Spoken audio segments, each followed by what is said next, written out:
Before we begin tonight's quiet journey, take a slow breath, because the story we're about to enter belongs to children who lived in the spaces no adult could reach.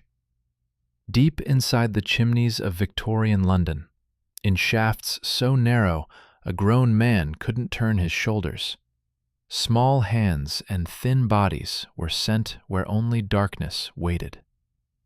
Imagine climbing upward through a vertical tunnel of soot, your knees scraping brick, your breath carrying the taste of ash, a single trembling flame barely lighting the blackness around you.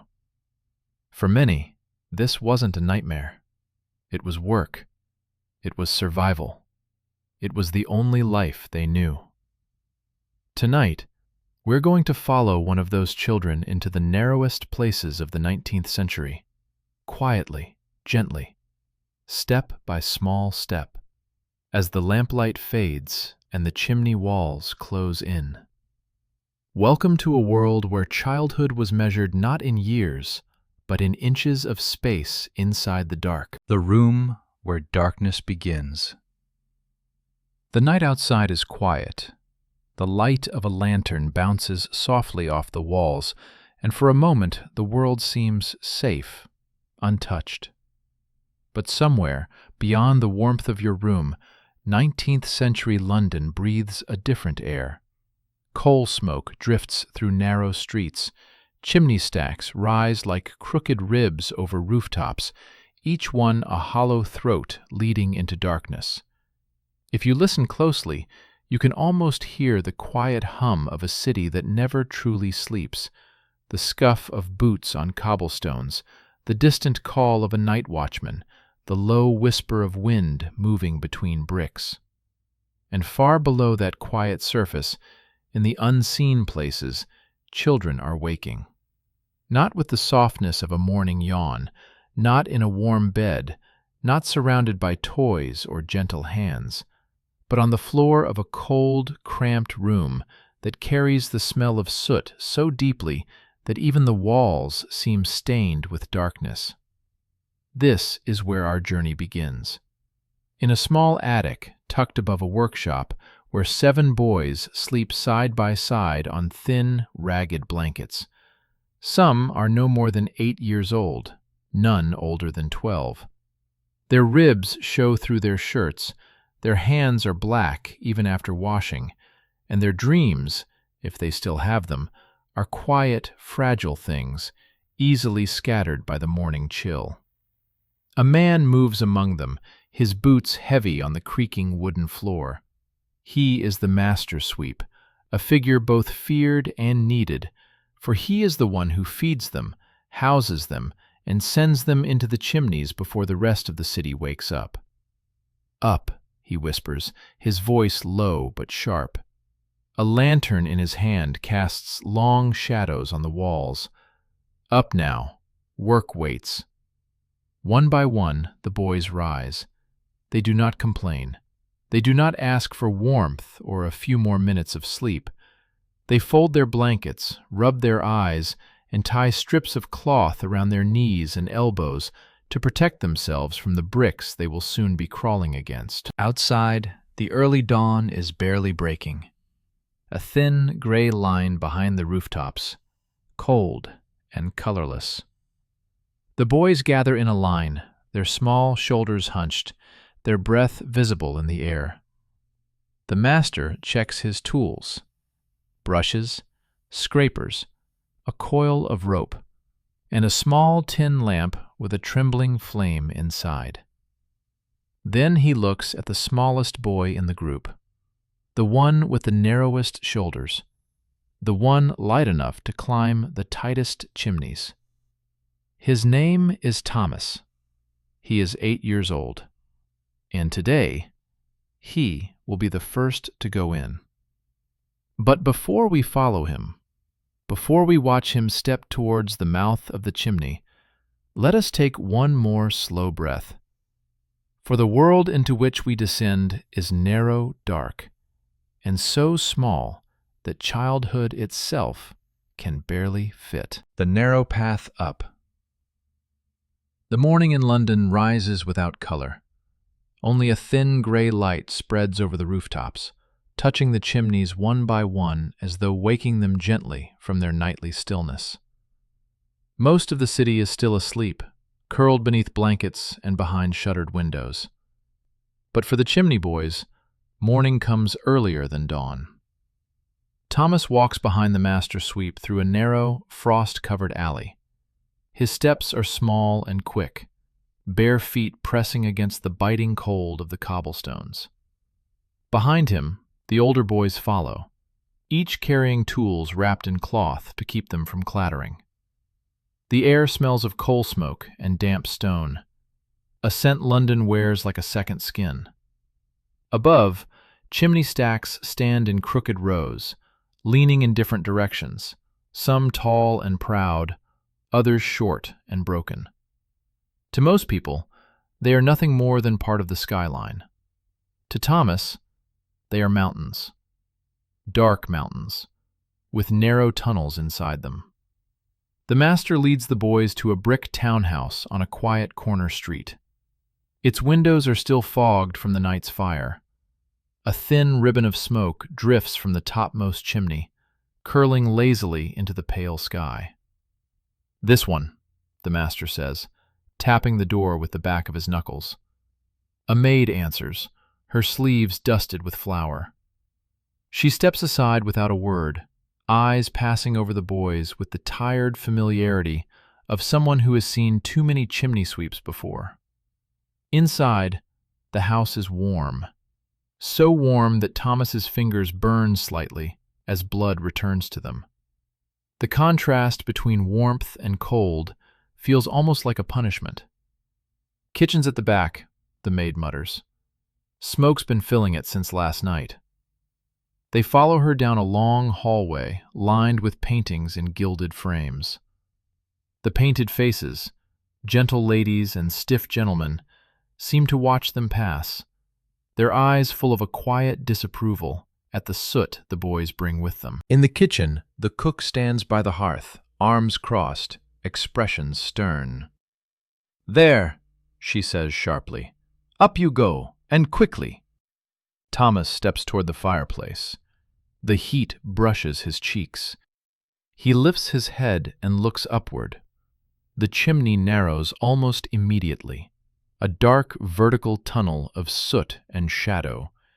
He feels his breath tighten. William hands him a cloth to wrap around his head and mouth. Samuel ties protective pads around Thomas's knees and elbows. James lights a small tin lantern and places it gently in Thomas's hands. "Keep this close," James whispers. "Don't let it swing too much." The master gives a brief nod. "Go on." Thomas ducks into the fireplace. At first, the chimney is wide enough for him to move easily. He presses his feet against the bricks, testing their firmness. His hands, small and quick, search for the tiny hollows in the mortar that will help him climb. He begins to rise. The lantern's warm glow reflects off the soot, making the walls appear to shimmer as though coated in black frost. Dust floats around him in slow, weightless spirals. After a few feet, the chimney tightens.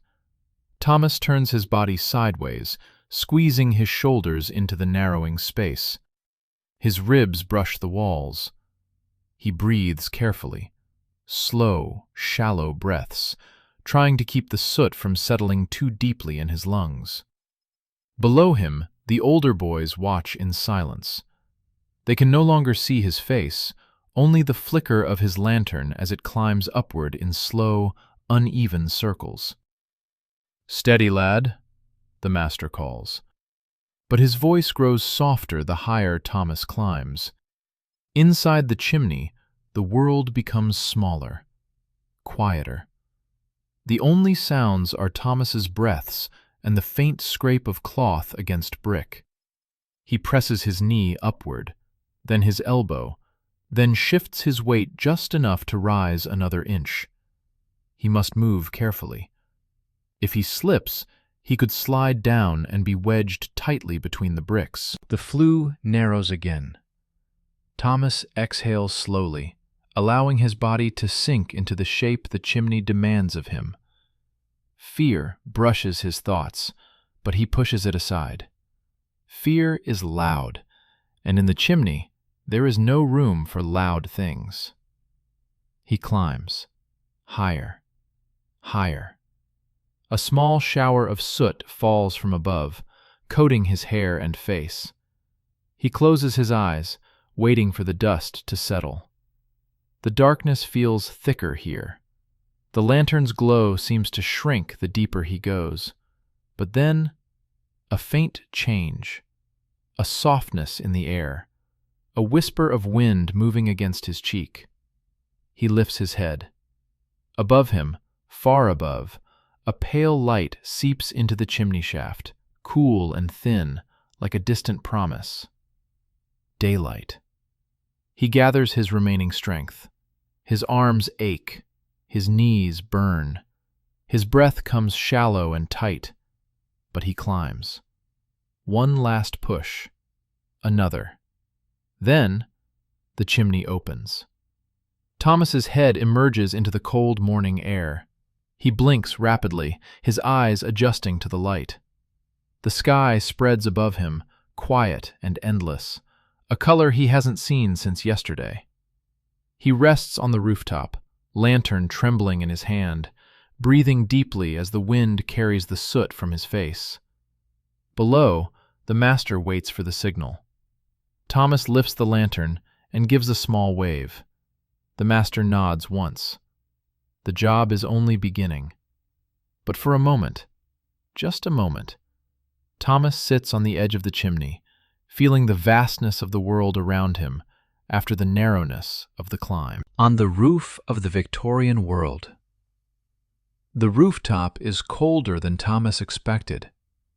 Not the deep, heavy cold of night, but a quiet morning chill that wraps itself around his shoulders like a thin, unwelcome blanket. For a moment, he sits completely still, lantern resting by his side, knees tucked under his chin, simply letting his breath settle after the narrowness of the climb. Below him, the master's voice echoes faintly from the kitchen, though the words are too distant to hear. The height muffles everything. Up here, the city feels softer, as though someone has turned down the volume of London just enough for the morning to breathe. Thomas wipes soot from his eyes and watches it drift away on the wind, falling like black snowflakes toward the cobbled street far below. From this high place, London looks both small and endless. Chimney pots rise all around him, some tall, some squat, some cracked from years of smoke and heat. A thin mist floats over the rooftops, blurring the edges of houses until they seem to fade gently into one another. He closes his eyes for a moment and listens. There is a faint, rhythmic clatter, a carriage rolling down the street, a dog barking distantly, the slow creak of a sign swinging on a shop door, and beneath it all, the soft hum of a waking city. For most people, the rooftops are invisible. They are places seen only from windows, never touched. But for chimney sweeps, the roofs are like roads, quiet paths that connect one house to another. Thomas stands slowly, his legs trembling slightly from the climb. He grips the edge of the chimney pot to steady himself. From here, he can see the line of rooftops stretching across the neighborhood. Uneven but familiar, a secret landscape known only to those willing to climb into the dark. The master always says that a chimney sweep must learn the world from two directions: below, in the narrow flues, and above, on the open tiles. Thomas is beginning to understand what he means. A gust of wind blows across the roof, making his thin shirt flutter. He shivers and pulls the cloth tighter around his shoulders. The wind carries a mix of smells: coal smoke, morning bread, and the faint metallic tang of the Thames in winter.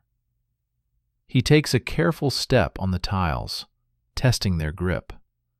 They are damp, slippery in places, and uneven, but he has walked worse paths before. At the far edge of the roof is the top of the next chimney, just a few feet away. From here, he will lower the lantern on a thin rope so the master can force loose soot downward after Thomas has cleared the tight passages. His job is not finished just because he reached the sky. He kneels beside the chimney pot. The bricks feel cold under his palms. He ties the lantern to the rope with careful fingers, double knotting it as the older boys taught him. When he lowers it slowly into the chimney, the soft glow disappears inch by inch, drawing shadows upward, as though the darkness itself is swallowing the light. Only when the rope slackens does Thomas stop. From deep below, he hears the master's voice echo, "Good! Hold it there!" Thomas wraps the rope around the chimney pot to anchor it, then waits. This part of the work is less frightening, but no less tiring. The master will scrape the soot from the lower flue, and Thomas must feel every movement through the rope, every vibration, every shift in weight, every sudden drop that means the soot is falling freely. He holds the rope tightly, his hands blackened with dust. The wind chills his knuckles, but he doesn't let go. A sudden jolt travels up the rope as the scraping begins. Thomas braces himself, leaning backward just enough to maintain balance. He closes his eyes again, letting the sensations guide him. The rope pulls, lightens, pulls again. Each shift tells a story: how blocked the flue was, where the soot had hardened, whether the chimney was built well or poorly. Most people never think about chimneys. To Thomas, they are maps, vertical roads that run through houses like hidden arteries. After several minutes, the rope becomes lighter. The scraping slows. Thomas knows the master is nearly finished. He lifts the lantern slightly to give the man more room. Another minute passes. Then another. Finally, the master's voice echoes upward. "That'll do." Thomas pulls the lantern up slowly, hand over hand, the rope leaving faint red lines across his palms. When the lantern reaches him, its flame trembles, as though exhausted too. He unties it carefully and holds it close to his chest. The warmth feels good. He didn't realize how cold the wind had become. He walks back across the roof, each step slow and cautious. The tiles creak beneath him, but he keeps his balance. When he reaches the edge, he crouches down and prepares to descend. This climb is easier. Gravity helps. The world widens. The flue is no longer a narrow throat, but a familiar path downward. Halfway down, Thomas hears the master's boots near the fireplace. "Good work, boy," the man says quietly. Thomas doesn't reply. His breath is still shallow. His arms still tremble from the climb. But inside himself, where words are unnecessary, he feels a small spark of pride. When he emerges from the fireplace, soot-covered and blinking in the warm light, the master gives him a short nod. Not praise, not kindness, just acknowledgement. For a chimney sweep, that is enough. Thomas sits on a wooden crate, letting the heat from the hearth warm his hands. The older boys gather the tools, shaking soot from their sleeves, preparing for the next house.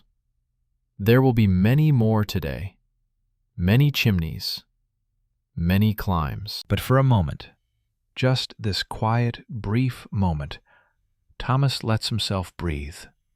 And outside, London continues waking, unaware of the small boy who spent his morning inside the city's narrowest shadows. Road between houses. When the work in the first house is done, the boys step outside into the pale morning light. London's streets are no longer empty. The city has begun to stir. But the noise is still soft, a low murmur beneath the waking sky. Thomas blinks against the daylight. His eyes, still adjusting after so long inside the chimney, feel raw and watery. He rubs them carefully, smearing a thin streak of soot across his cheek. "Keep close," the master says simply, turning toward the next street. He doesn't ask if the boys are tired. He doesn't ask if Thomas is ready. The workday is long and will not pause for breath or rest. The boys follow him in a quiet line, a small, dark procession moving through a world that barely notices them. Children pass, holding warm bread wrapped in cloth. Men hurry to factories, their boots striking the stones in steady, purposeful rhythm. Women open shutters and shake frost from curtains. Nobody looks twice at the soot-covered boys with their bundles of tools. In this part of London, chimney sweeps are as common as the smoke rising from the rooftops. Thomas walks beside William, who carries the heavier brushes. William's shoulders are broad from years of climbing, but his steps are still careful, measured. He has learned to conserve energy, an art Thomas has yet to master. "You did well," William murmurs quietly, so the master won't hear. Most boys freeze their first few feet up. Thomas lowers his gaze. "I wanted to, but there wasn't space to." William gives a small, knowing smile. "That's how it is. The chimney doesn't give you room to be afraid." They continue walking. Fog lingers over the street, clinging to the air like a thin veil of cold breath. Thomas watches it drift around the horses, pulling a milk cart nearby. The animals snort, their exhale mixing with the mist. A baker steps outside his shop and tosses crumbs to a flock of pigeons. The air smells faintly of warm bread, a comforting scent that makes Thomas's stomach twist with quiet hunger. The master stops in front of a tall townhouse with white shutters and polished brass handles on the door. This house is wealthier. Thomas can tell by the stone steps worn smooth from years of careful cleaning. Before the master even knocks, the door creaks open as though expecting them. A manservant stands inside, face stern, posture straight as a board. "You're late," he says coldly. "The mistress wants the chimneys cleared before the household wakes." The master nods stiffly but doesn't apologize. Chimney sweeps never argue. They have neither the power nor the luxury. Inside the house, the world feels different, warmer, quieter. A soft rug muffles the boys' steps. Paintings line the walls. Not dusty portraits this time, but grand, colorful images of landscapes and distant seas. Thomas can't help glancing at them, though he knows he shouldn't. The brushstrokes feel alive, waves cresting against the shore, mountains rising toward stormy clouds. These are places he will never see. "Eyes forward," the master says sharply. Thomas lowers his head and focuses on the floor. They stop at a fireplace far larger than the one in the first house. Its mantel is decorated with porcelain figures and a gleaming brass clock that ticks softly, steadily. Samuel kneels to prepare the tools. James checks the brushes. The master inspects the chimney opening, running his fingers along the bricks. "It's a tall one," he mutters, "full of angles." He looks at Thomas. "You can manage it." Thomas swallows. He nods. He steps toward the fireplace and knots the cloth tighter around his mouth. The kitchen chimney was straight. This one is different, narrow in some parts, wider in others, slanting away from the hearth in an awkward curve. He steps toward the fireplace and knots the cloth tighter around his mouth. The kitchen chimney was straight. This one is different, narrow in some parts, wider in others, slanting away from the hearth in an awkward curve. Curved chimneys are harder. They require instinct, memory, trust in the body to know where to go when the walls change direction. Thomas kneels and crawls inside. The warmth from the earlier fire still clings to the bricks.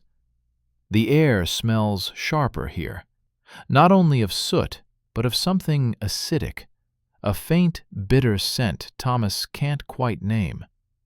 He lifts the lantern and begins to climb.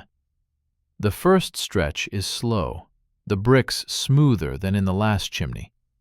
His hands slide slightly, forcing him to adjust his grip again and again.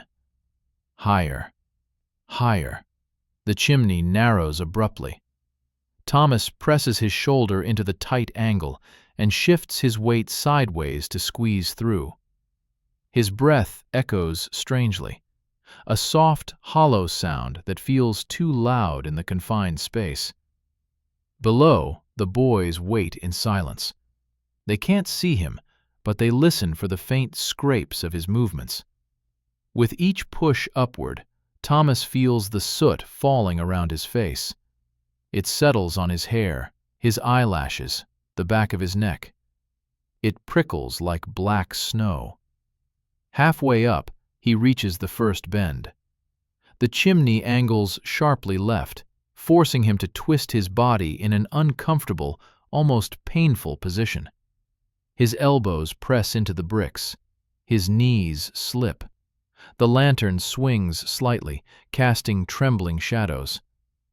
"Steady," Thomas whispers to himself, though his voice is barely audible. He pushes through the curve, inch by inch, until the chimney straightens again. A faint draft brushes his cheek. Higher up, a sliver of cold daylight waits, but the climb is far from over. He grips the next brick ledge, feeling his fingers tremble from the effort.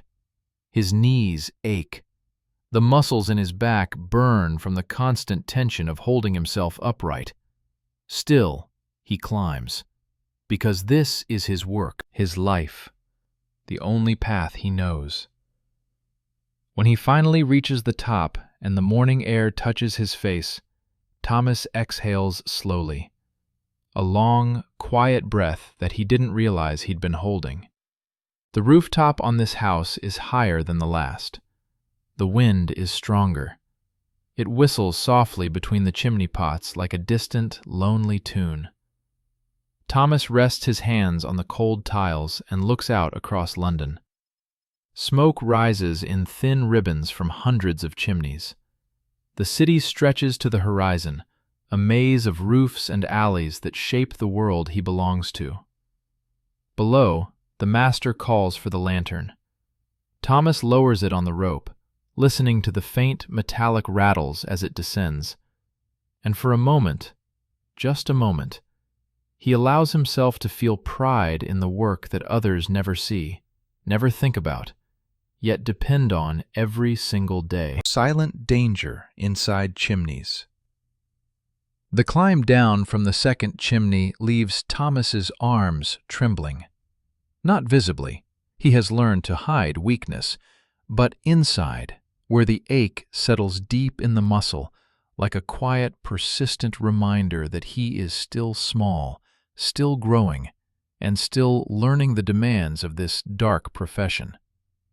The master doesn't ask if he is tired. He simply nods toward the tools and gestures for the boys to follow him back outside. Another house waits. Another chimney.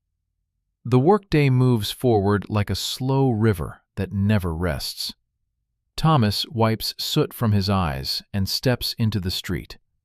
The cold air hits him sharply, cutting through his thin shirt. It feels like inhaling winter itself. The morning crowd has thickened now. Vendors call out prices. Carriages rattle faster. Children run past, holding bread or pails of milk. London is fully awake. But nobody pauses to look at the chimney boys. They move unnoticed, as though covered not in soot, but in a kind of invisibility. William walks beside Thomas, carrying a bundle of rods tied with rope. "How's your breathing?" he asks quietly. Thomas shrugs. "A little tight." "That's normal," William replies softly. "Sometimes it stays tight all day. Just breathe slow. Don't rush it." He speaks gently, almost like an older brother. Thomas feels a small warmth at the words, a warmth entirely different from the heat of the hearths they clean. When they reach the next house, it is smaller, leaning slightly to one side, as though tired from years of London rain. The master knocks. A thin woman answers, her apron dusted with ash. "Chimney in the parlor," she says. "You'll want to be careful. Our flue twists something terrible." This is not unusual. Victorian chimneys twist and turn like crooked tunnels inside brick walls.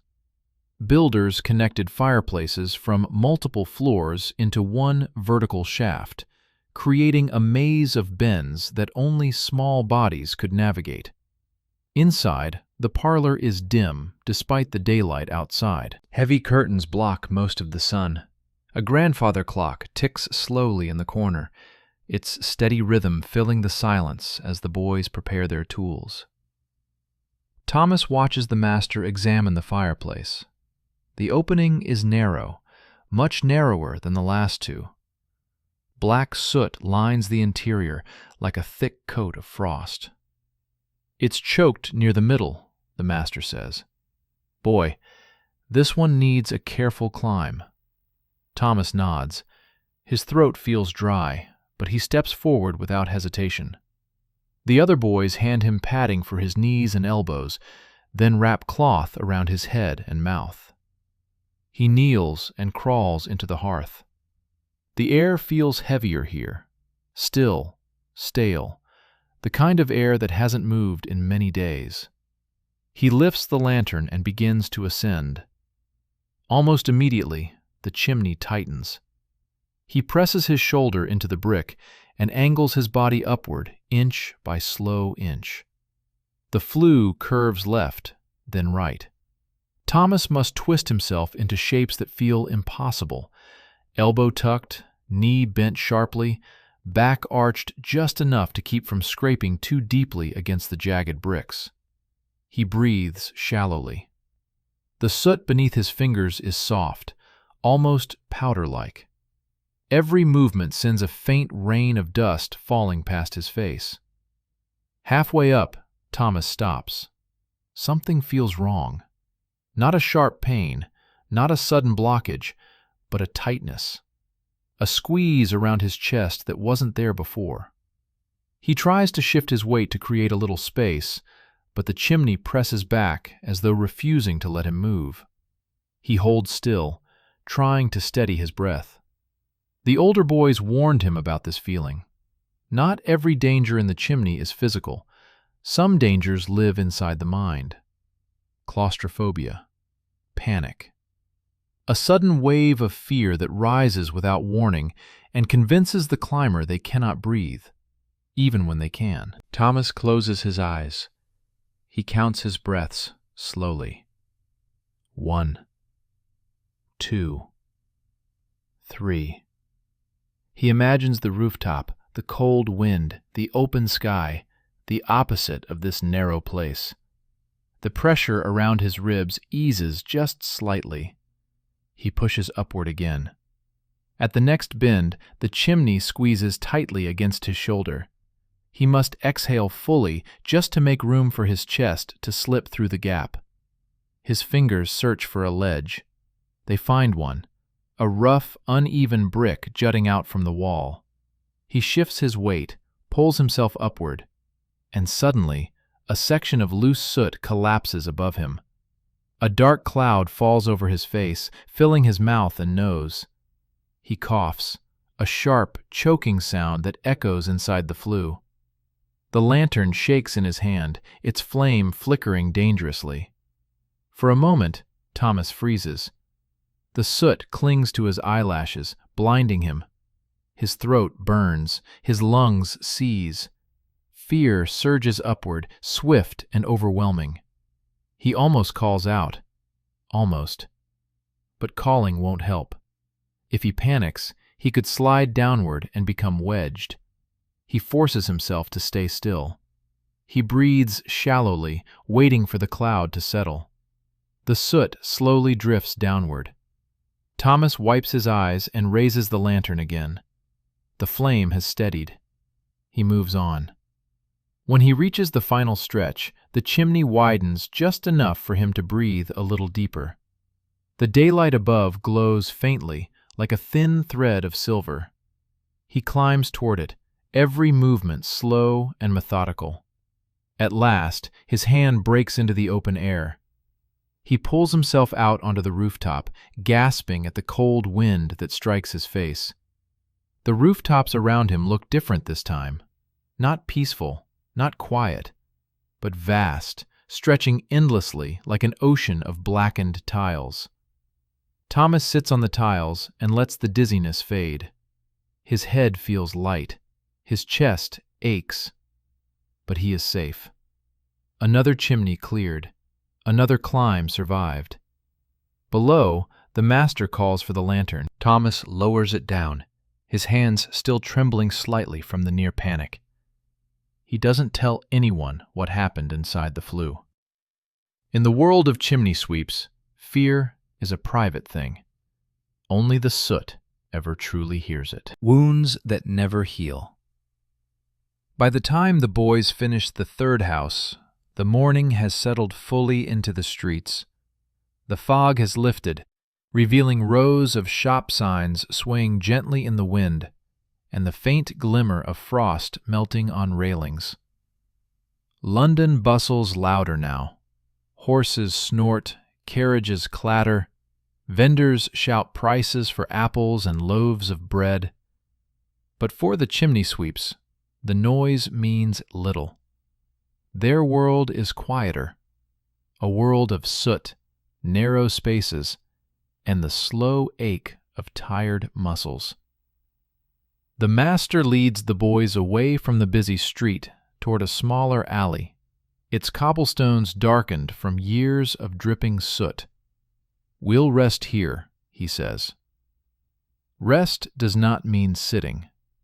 Rest means checking tools, shaking soot from clothing, retying rope knots, and rubbing warmth into stiff fingers. Thomas sits on an overturned bucket near a brick wall. His breathing is shallow, his ribs sore from the pressure of the chimney walls. William kneels beside him. "Let me see," he mutters gently. Thomas nods and lifts his shirt slightly. A thin bruise arcs across his ribs, purple, jagged, tracing the shape of a protruding brick he scraped against earlier. William doesn't look surprised. "They always catch you the first few months," he says softly. "You'll toughen to it." Thomas lowers his shirt, trying not to wince as the cold air brushes his injured skin. Nearby, Samuel inspects his own hands. The knuckles are cracked and raw, lined with soot that has settled deep into the broken skin. He wets a cloth with cold water and dabs gently at the cuts. "Hurts?" James asks. Samuel shrugs. "It only stings when I stop working." James gives a quiet laugh, though there is no humor in it. The boys are used to small wounds, scrapes, bruises, cracked skin, burns from chimney walls still hot from the previous night's fires. Thomas studies his own palms. They are black with soot. But beneath the smudges, he sees faint red marks where the bricks rubbed hardest. He remembers what William told him once: "Your skin learns the job before you do." Thomas isn't sure whether that is comforting or sad. A gust of wind sweeps through the alley. Dust stirs. The boys pull their thin shirts tighter. The master checks the brushes with brisk motions, tapping them against the cobblestones to shake out soot. "We've 3 more houses before midday," he says. No one groans. No one questions. This is the rhythm of their days, a rhythm older than any of them. But Thomas notices a heaviness settling in his limbs, like the faint weight of shadows clinging to him after each climb. There is a silence among the boys, not fear, not complaint, but a shared understanding that the work wears down the body in slow, invisible ways. After a short rest, they start walking again. As they move through the streets, Thomas watches the people they pass. Young men in clean coats, women carrying baskets of vegetables, children skipping beside their mothers, faces bright and unmarked by soot. They look at the sweeps with brief curiosity, but quickly turn away, as though the darkness on the boy's skin is something contagious. Thomas lowers his gaze. He is used to it, but the quiet sting remains. When they reach the next house, it is smaller, a modest home with a garden gate leaning crookedly. The woman who opens the door is soft-spoken, with worry etched across her brow. "I'm afraid the chimney is very bad," she says.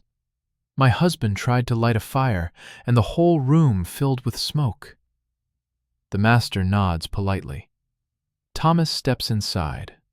The air in the sitting room is thick with leftover soot. Walls near the fireplace are smudged with black fingerprints where someone tried to fan the smoke away. The hearth is still warm. The smell of burnt wood lingers in the air, a sharp, choking scent that sits heavy on the tongue. Thomas kneels and peeks into the chimney.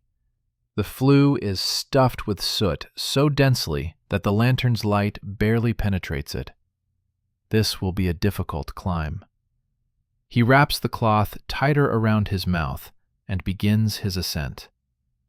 The soot presses against him from all sides. Each movement releases a thick cloud of dust that settles on his face and hair. Halfway up, a sudden burning sensation grips his elbow, a hot brick still warm from the fire. He bites his lip, forcing himself not to jerk away. Quick movements in a chimney are dangerous. He exhales slowly, waiting for the pain to fade into a dull throb before continuing upward. The higher he climbs, the hotter the walls feel, as though he is climbing inside a giant, sleeping furnace. He reaches the first bend and squeezes through, his shoulder scraping sharply against a jagged edge. A thin line of warmth runs down his arm. He has cut himself, but he cannot stop now. He climbs, slow, careful, silent. When he finally sees daylight, he reaches toward it as though reaching for a breath after being held underwater. He pulls himself onto the rooftop and sits there, letting the cold air cool the burn on his elbow. Below, the master calls for the lantern. Thomas lowers it with trembling hands, and for the first time that day, he feels the weight of how much the work takes from him. The physical pain, the burns and cuts, the bruises that bloom silently beneath his shirt. But he also feels something else, a quiet resilience growing inside him, like a small ember refusing to go out. The work continues. The day moves on, and Thomas stands, ready for the next chimney, even if his body is not. Trap inside the wall. By midday, the sun sits low behind a pale shroud of London haze. Light spreads weakly across the rooftops, barely warming the chill that clings to the stone and brick. For the chimney boys, the day is only half finished. The master leads them toward a quieter part of the neighborhood, streets lined with polished windows and iron railings dusted with frost. These houses belong to families who take great pride in cleanliness. Their chimneys must be spotless as the lace curtains that hang in every window. Inside one such house, a tall, thin man with a sharp mustache ushers the boys toward the drawing room with brisk, impatient gestures. "It must be cleared before guests arrive," he says. "The fire keeps smoking. An embarrassment, really." Thomas follows the master silently. The drawing room is elegant. Large windows, soft rugs, porcelain vases arranged in perfect symmetry. A harp stands near the corner, its strings catching the faint light like thin threads of gold. But Thomas barely has time to take in the room before the master points to the hearth. "A tight one," the man mutters. "2 bins, narrow throat." He looks at Thomas. "You'll handle it." Thomas nods, though his stomach tightens slightly. 2 bends mean danger, especially if the chimney narrows unexpectedly. Samuel hands him the knee pads. James ties the cloth around his mouth. William checks the lantern wick and places it gently in Thomas's hand. "You'll be fine," William says quietly. "Just feel the walls as you go." Thomas kneels and crawls into the hearth. The air inside is cool at first, but there's something heavy about it, a stillness as though the chimney hasn't been used in weeks. He lifts the lantern and begins to climb. The soot around him is soft, almost silky. It shifts under his hands like a fine powder. He moves carefully, aware that the slightest rush could loosen large chunks and choke the shaft. After a few feet, the first bend appears, a sharp left turn. Thomas angles his body, pulling himself forward until he feels the chimney straighten again. His breathing is steady. The space is tight but manageable. Then he reaches the second bend. This one is not gentle. It is abrupt, forcing his body into a twisted shape as he tries to find footing. He presses one elbow into the brick and pushes upward, but the curve tightens further. Thomas inhales sharply. His chest brushes the wall. There is barely room to move. He tries to shift, but feels the squeeze close around his ribs. The passage narrows like a throat closing shut. He exhales, trying to reduce the size of his chest so he can slip forward. But the chimney holds him tightly, as though refusing to let go. He tries again, breathing out, flattening himself, moving upward by a fraction. The lantern shakes in his hand, casting frantic shadows on the soot-covered walls. A sudden tremor runs through his arm. His grip slips for a heartbeat. The lantern swings and bumps the wall, sending a small shower of soot down his face. He coughs. The dust burns his throat. His vision blurs. For the first time that day, Thomas feels a rising panic, a slow, creeping realization that he cannot move forward and cannot move back.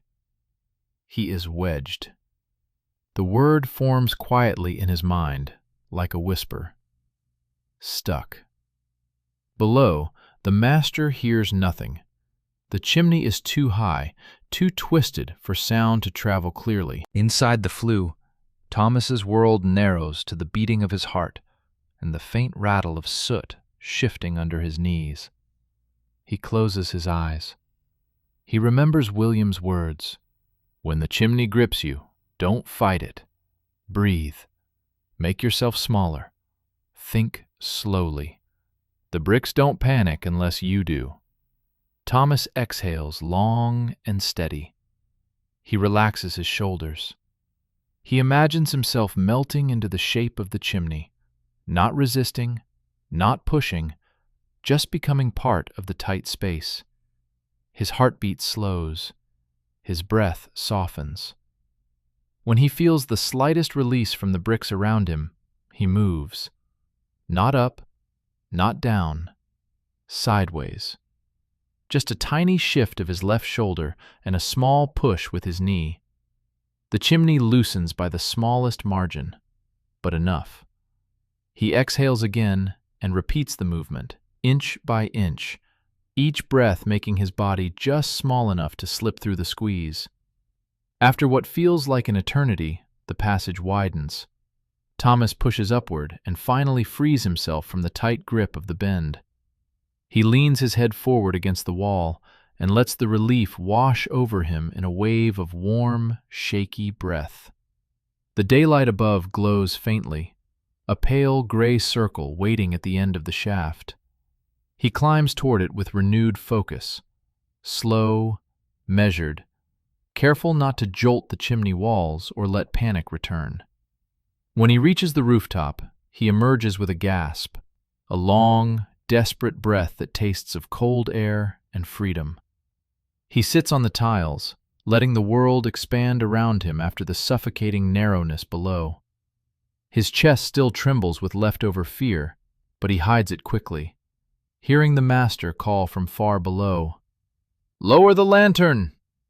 Thomas steadies his hands and lowers the rope carefully. The boys below do not see the panic he felt. They do not hear the moment the chimney held him still. Only the soot will remember. A short hour of silence. By early afternoon, the boys have already visited 4 houses, and the soot clings to them like a second skin. Their clothes are stiff with dust. Their hair, once brown or blonde, now seems blurred into the same shadowed shade of chimney black. The master leads them to a narrow courtyard behind a row of houses. A wooden bench leans crookedly against the wall, and a small water pump stands nearby, its iron surface cold and slick with condensation. "We'll take a bite here," the master says, though bite is a generous word. The boys settle on the ground, their backs against the brick wall. The stones beneath them are cold, but they hardly notice. Their bodies are too tired for discomfort to matter. Thomas unwraps the small bundle the master handed him at dawn, a piece of stale bread breaking at the edges, and a strip of salted meat that smells faintly metallic. He eats slowly, not because he wants to savor it, but because his stomach is tight from climbing, from fear, from hours spent in positions no child's body is meant to hold. William eats beside him, chewing quietly, his gaze fixed somewhere far off. Samuel pumps water into a tin cup and passes it around. The water is icy, sharp, almost painful on the tongue, but refreshing in its purity, a rarity in the lives of chimney sweeps. James leans against the wall, stretching his sore legs. "My knees feel like stone today," he murmurs. "They'll feel worse tonight," Samuel replies dryly. There is a weary humor between them, a kind that only boys who survive the same dangers can share. Thomas rubs his elbow, still sensitive from the narrow bend in the last chimney. The scrape burns. The bruise beneath it throbs. William notices. "You'll want to keep cloth on that," he says. "Otherwise the soot gets in." Thomas nods. He pulls a small strip of fabric from his pocket and ties it carefully around the raw skin. The master stands a few feet away, smoking a pipe, watching the street with half-closed eyes. He does not speak to the boys. He never does during breaks. Perhaps he thinks silence is its own kind of rest. A cold wind blows through the courtyard, lifting small swirls of soot from their clothing and carrying them upward like dark feathers. Thomas pulls his thin shirt tighter. His body feels heavy, the kind of heavy that sinks deep, making even breathing seem like effort. "Does it ever get easier?" Thomas asks quietly. William takes a long moment to answer. "For your hands, yes. For your body, sometimes. But for your head—" He trails off, rubbing his temple thoughtfully. "The chimneys stay the same. It's you who changes." Thomas lowers his gaze. James speaks next, his voice low. "My brother used to sweep. He said the first year was the hardest. After that, you learn to think small." "Small?" Thomas echoes. "Yes," James replies. "You learn to shrink yourself when the chimney tightens. You learn to breathe quieter. You learn not to panic when the darkness presses in." Thomas knows this is true. He has already begun shrinking himself, not in size, but in presence, folding away parts of who he is just to fit inside the walls. Samuel finishes his bread and wipes soot from his mouth with the back of his wrist. "A man at the market," he begins, "told me that sweeps don't live long." William shoots him a sharp look. "Don't say that around the boy." "It's true," Samuel mutters. "My father said it too." James sighs and leans his head back, gazing at the pale strip of sky between the rooftops. "People say many things," he replies quietly. "Some live long enough to become master sweeps. Some join the Navy. Some—" He stops. They all know what he isn't saying. Some don't grow old. Some don't grow at all. Thomas feels a cold weight settle in his stomach.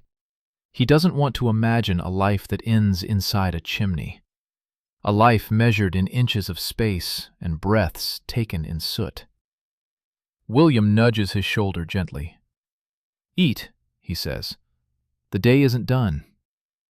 Thomas takes another bite of bread, though it feels like chewing ashes. The city around them grows louder as the afternoon deepens. Vendors shouting prices, children running with wooden hoops, men calling to one another from horse-drawn carts. But inside the courtyard there is a stillness, a small moment carved out from the constant motion of the day. Thomas studies the boys around him. William's steady gaze, Samuel's tough exterior, James's quiet strength. In their silence, he feels a strange comfort, a sense of belonging that surprises him. These boys, with their bruised knees and soot-blackened hands, are the only family he knows. And though their world is dark and dangerous, he is not in it alone. After a few more minutes, the master stubs out his pipe. "That's enough," he says. "Back to work." The boys rise slowly, stretching stiff limbs and dusting soot from their clothes. Thomas stands and takes one last look at the bench, the water pump, the strip of sky above. Their brief hour of quiet is over. The chimneys wait. And the soot, as always, is ready to cling to them once more. An old chimney and a breathtaking silence. The afternoon light shifts slowly as the boys make their way toward the oldest section of the neighborhood. Here the houses lean slightly, their timbers weathered, their bricks darkened from decades of coal smoke. Some windows are warped, others cracked, and a few seemed to stare at the street like tired, drooping eyes. The master walks ahead, his pace steady, his breath forming small white clouds in the cold air. "We've one more before the sun drops," he says. "A difficult one." The word difficult carries its own weight. The boys feel it without exchanging a glance. They arrive at a narrow house wedged between two larger buildings, its doorway crooked, its wooden steps worn thin by countless feet. A sign above the door hangs at an angle, the letters faded long ago.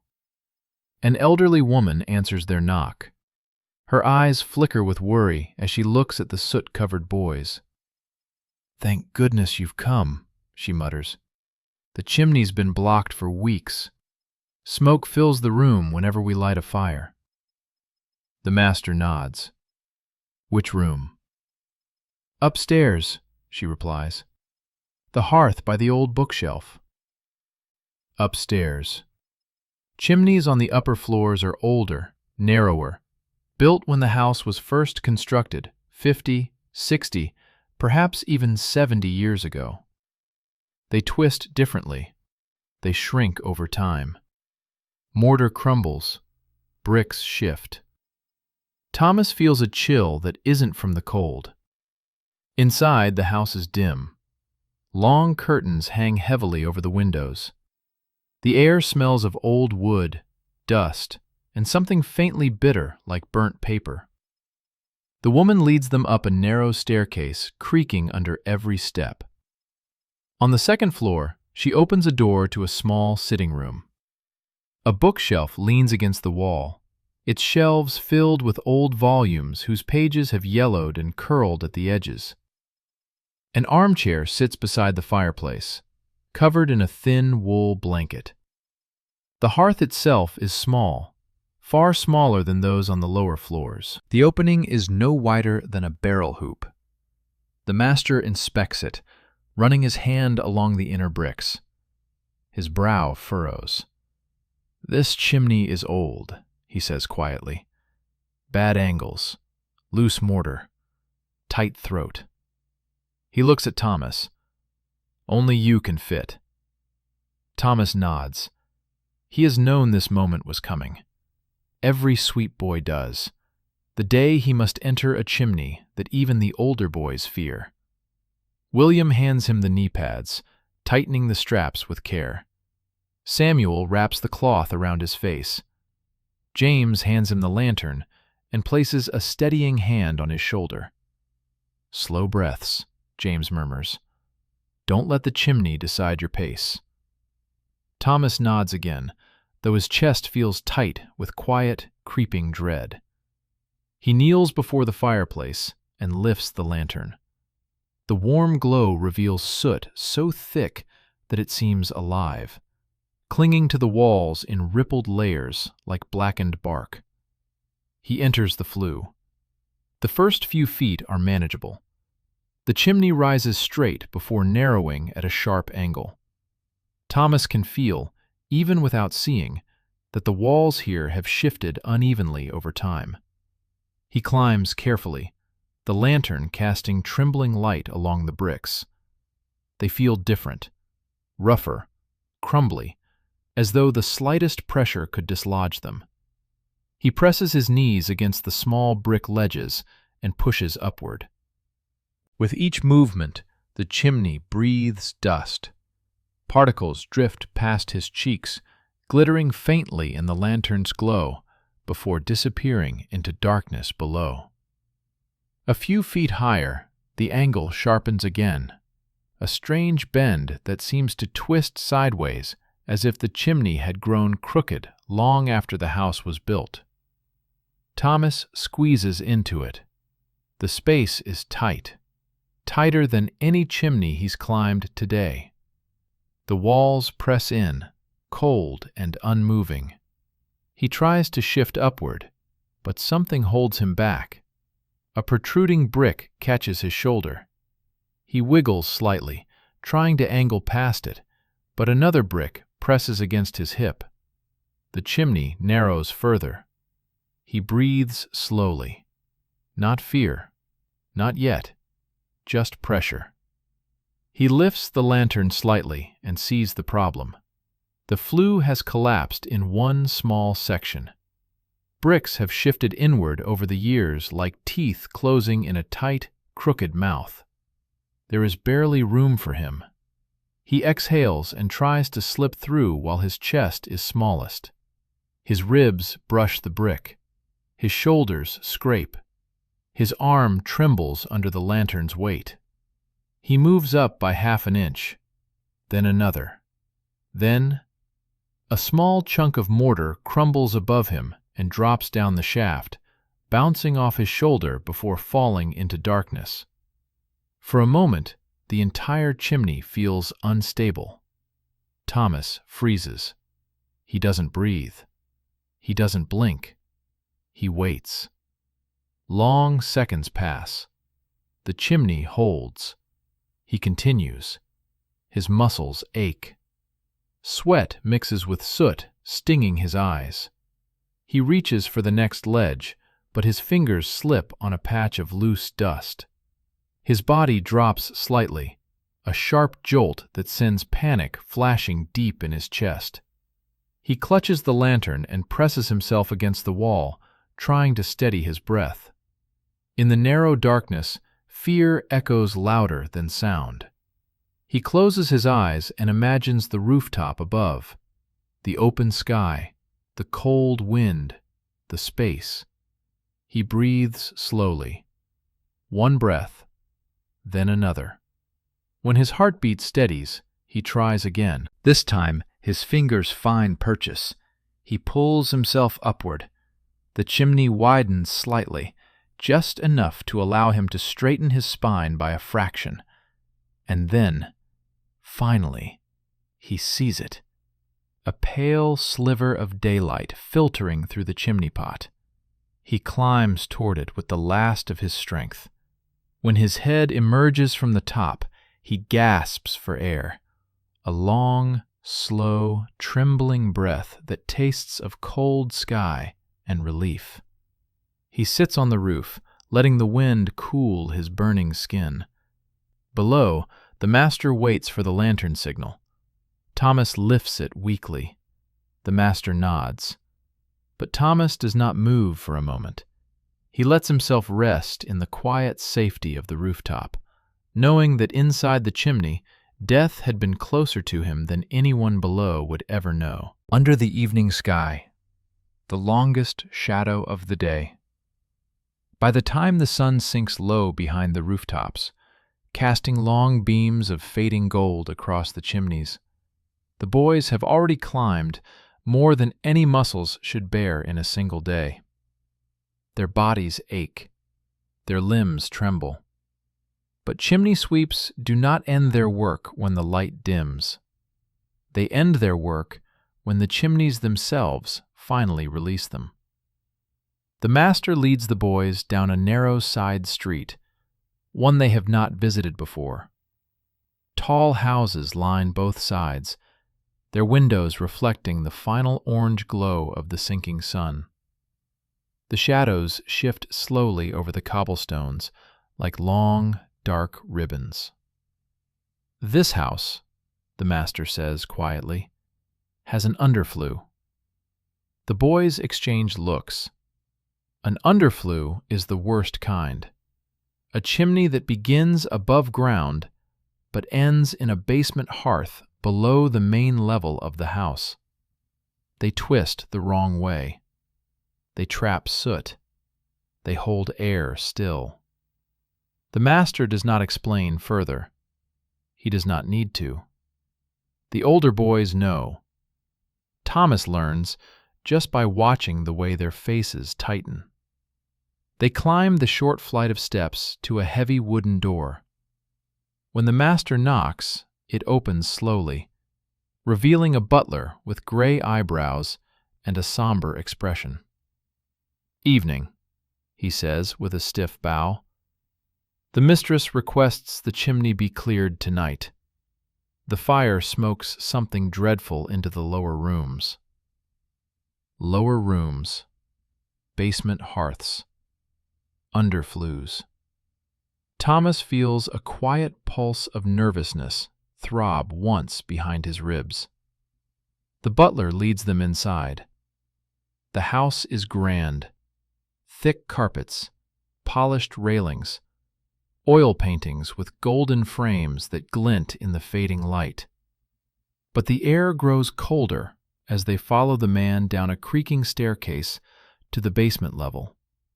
Here, the walls are stone, damp. The smell is different. Not the dry scent of soot, but something cooler, mustier, as though the house itself has been swallowing moisture for decades. The hearth sits in the corner, beneath a low ceiling beam. Its mouth is narrow, blackened heavily. Above it, the chimney rises at a steep angle before bending sharply toward the street. The master inspects it, running his hand along the inner bricks. He shakes his head slightly. "A tight one," he mutters, "and old." He looks at Thomas. "You'll climb from the bottom, slowly. Feel every brick." Thomas nods, though his stomach tightens like a fist closing. The older boys prepare him quietly. Samuel ties the cloth around his head and mouth. James checks the lantern wick twice. William rests a hand on Thomas's shoulder. "Remember," William says softly, "underflues pull smoke downward.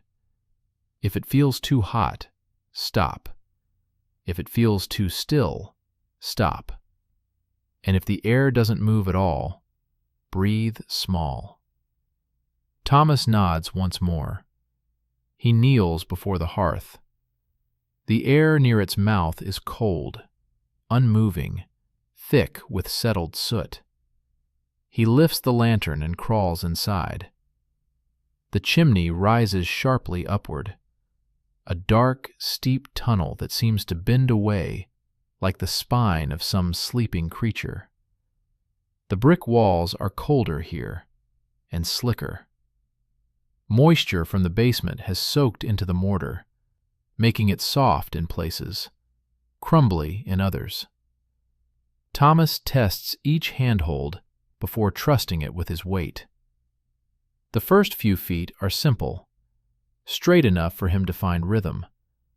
But soon, he feels the chimney curve sharply to the right, forcing him to twist until his back presses painfully against the opposite wall. The lantern's glow flickers as the angle shifts. He climbs.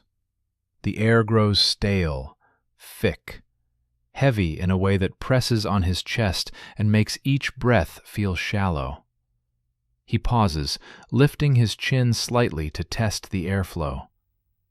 Nothing moves. He tries again, a slow, small inhale. Still nothing. He remembers William's words.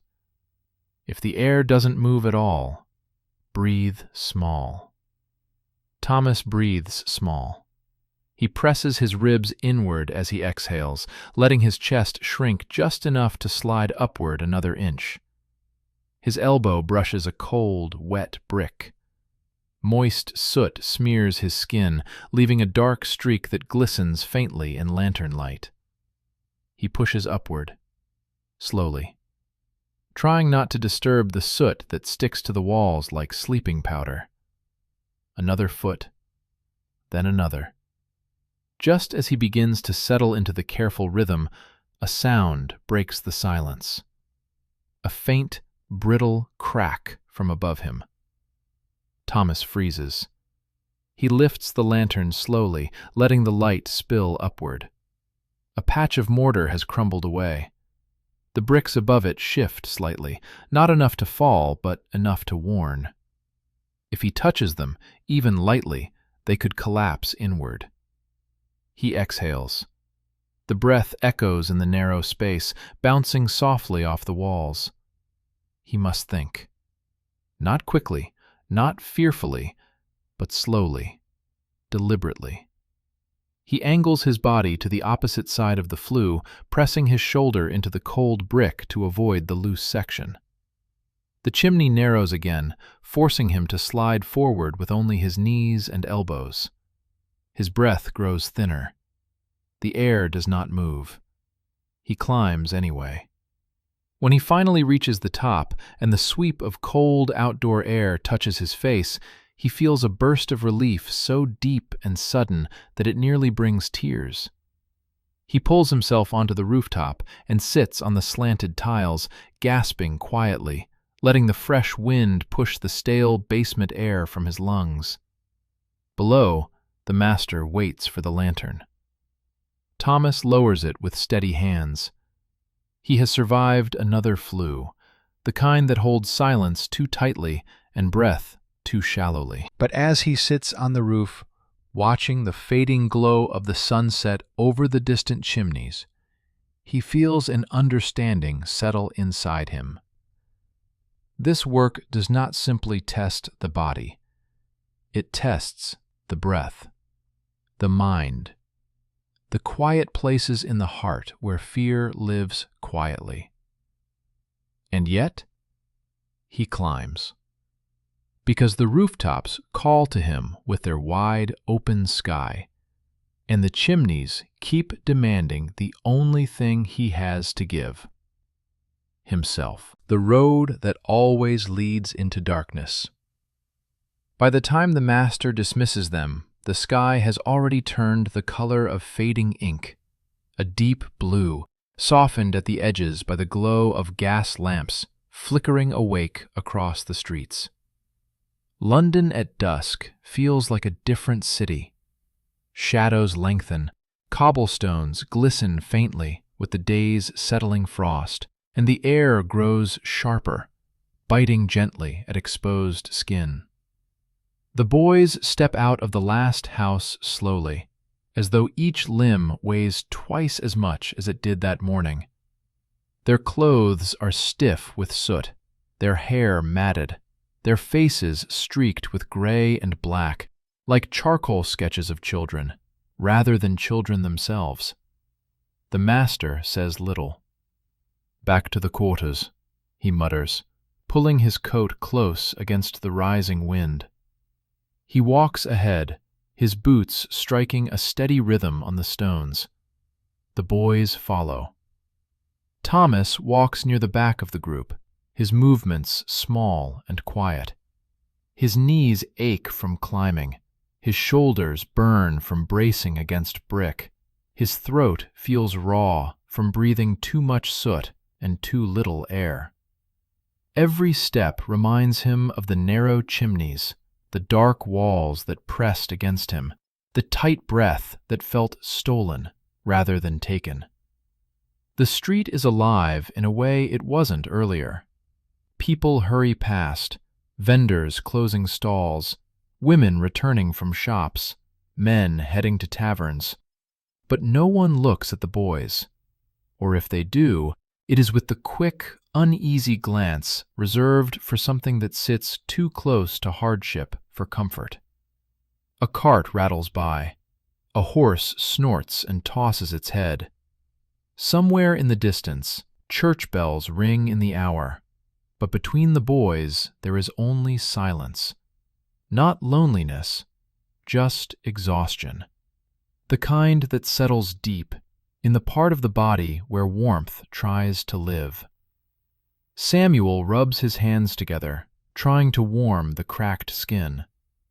"Cold tonight," he murmurs. James nods, pulling his thin scarf tighter.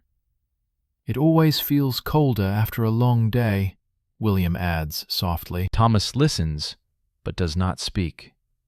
He watches the street instead, the gentle sway of lamplight, the soft movement of shadows, the way smoke curls upward from the chimneys they themselves cleaned. There is something strange about seeing the chimneys from the outside after spending the day within them. Like looking at the surface of a river where earlier you had been struggling beneath. They pass a bakery. Warm light spills through the windows. The smell of fresh bread drifts into the street, soft, sweet, comforting. Thomas's stomach growls quietly, though he tries to ignore it. Inside, a family gathers around a table, laughing gently, slicing warm loaves. The boys walk on. Farther down the road, a group of children plays with hoops and sticks, their laughter echoing off the buildings. They wear clean coats, bright scarves, faces unmarked by soot. Their mothers call them inside as the night deepens. The boys walk on. Thomas feels something tug inside him. Not jealousy, not anger, just a quiet awareness of the distance between worlds. A world of warm homes and early suppers, and a world of chimneys and cold streets. The master turns down a narrow lane that leads away from the main road. The gas lamps here are fewer, the shadows thicker. Thomas's feet begin to drag. Each step feels like lifting stone. William glances at him. "Nearly there," he says gently. "Just a few more minutes." Thomas nods. His breath forms small white clouds that disappear almost instantly into the cold night. The lane leads to a small courtyard behind a row of cramped buildings. Laundry ropes stretch across it, sagging under the weight of damp garments. A dim lantern hangs above the door to the boys' quarters, a flickering oval of yellow light barely holding back the darkness. The master stops. "Inside," he says simply. The boys step in one by one. The room is plain. Wooden floor, 2 long benches, a bucket of cold water, a small stove that gives little heat and less comfort.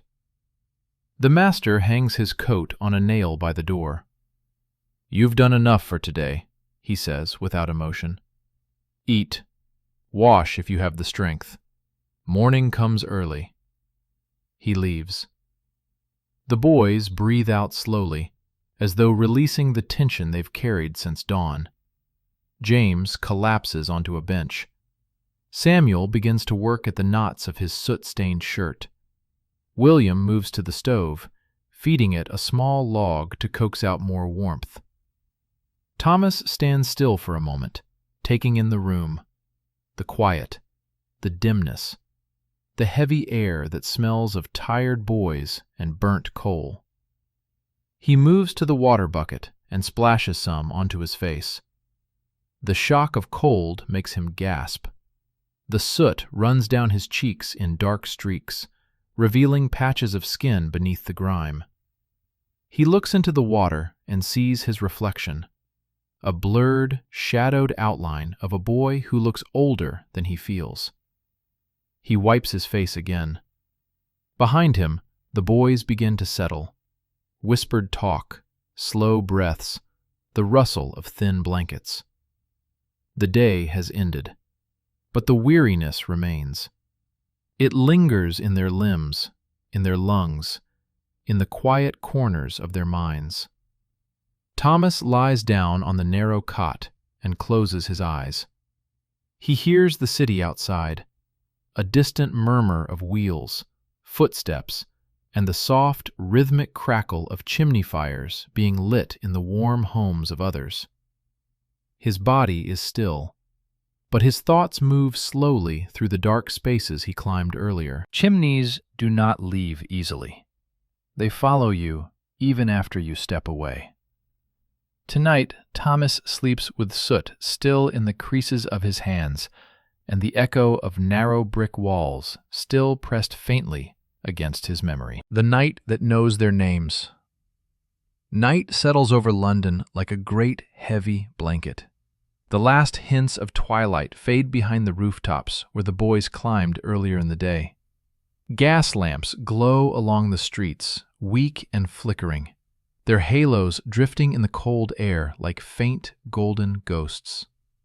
Inside the cramped quarters, the boys lie on their narrow cots, thin blankets pulled to their chins, bodies curled from exhaustion. The faint warmth from the dying stove reaches only halfway across the room. Breathing fills the quiet, soft, uneven, heavy with the weight of a day spent crawling through stone throats. Thomas lies awake. Not fully, not with the alertness of day, but in that dim place between waking and sleep, where the mind drifts like a soot fleck on warm air. His muscles ache with a deep, pulsing heaviness. Every bruise whispers to him. Every scrape tingles. His knees throb from pressing into cold brick hour after hour. But it isn't the pain that keeps him from sinking into sleep. It's the chimneys. Even now, with his body finally free of narrow walls, his mind still feels them. The dark, the pressure, the slow struggle upward through twisting passages that seem to breathe around him. He closes his eyes and sees soot drifting downward like black snow. He sees lantern light flickering against jagged edges of old brick. He feels the weight of silence pressing on his ears, a silence so thick that it seems to have shape, a hollow, suffocating kind of hush that only chimneys know. He turns onto his side. Across the room, Samuel snores softly, his chest rising and falling in steady rhythm. James lies on his back, one arm hanging loosely off the cot. William sleeps curled tightly, as though protecting something fragile inside himself. The room is dim, lit only by the last faint glow of embers inside the stove. Its orange pulse casts gentle shadows across the boys' faces, small faces, hardened too early. Thomas watches the glow and lets its movement steady his breath. He thinks of morning, how the day will begin again long before the sun rises, how the Master will call them with the same tone he uses every day, how their bodies will move because there is no other choice. He thinks of the rooftops, the only place where the sky feels wide enough to breathe in fully. He thinks of the narrow shaft where he nearly became stuck, the loose brick in the underflue, the stale air of basements, moments where the world narrowed to a space barely large enough for breath. He does not cry. He hardly ever does. The life of a sweep rarely gives permission for tears. But he does let out a long, slow breath that trembles just slightly at the end. Outside, a carriage rattles past the alley. A dog barks somewhere in the dark. A church bell tolls the hour, a deep, resonant sound that rolls through the night like a slow wave. Thomas closes his eyes again and lets the sound carry him. He dreams lightly, not in full pictures, but in fragments. A rooftop under gray skies, a narrow climb, hands reaching for sunlight, cold brick, warm wind, soot drifting upward as though trying to escape the earth. In his half-dream, the chimneys no longer frighten him. They simply are. Tall, ancient, dark. Places where he spends his days and leaves behind pieces of himself in every climb. The boys around him sleep deeper now, their breath steadier, their limbs still. They do not know how closely their lives brush against danger each day. Or perhaps they do know, but have learned to live with that knowledge folded quietly inside them. The night grows colder. A thin draft slips through the window gaps, brushing over Thomas's face. He pulls the blanket tighter and finally feels the pull of sleep deep in his bones. His last waking thoughts are simple ones, small hopes tucked quietly into the corners of his mind.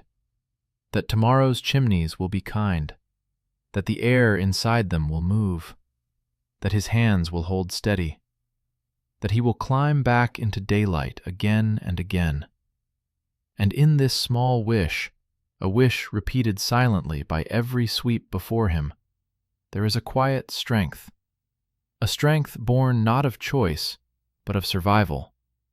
A strength that makes children carry the weight of work meant for grown men and turn it into something they endure with remarkable grace.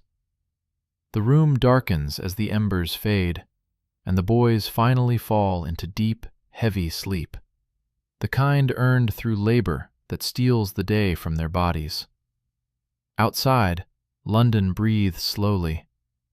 Chimneys release thin trails of smoke into the night, like tired sighs rising toward a moonless sky. Thomas sleeps too, curled on his side, hands still faintly blackened with soot. And though the world above him changes with every sunrise, the chimneys remain, waiting, watching, enduring, just like the boys who climb them.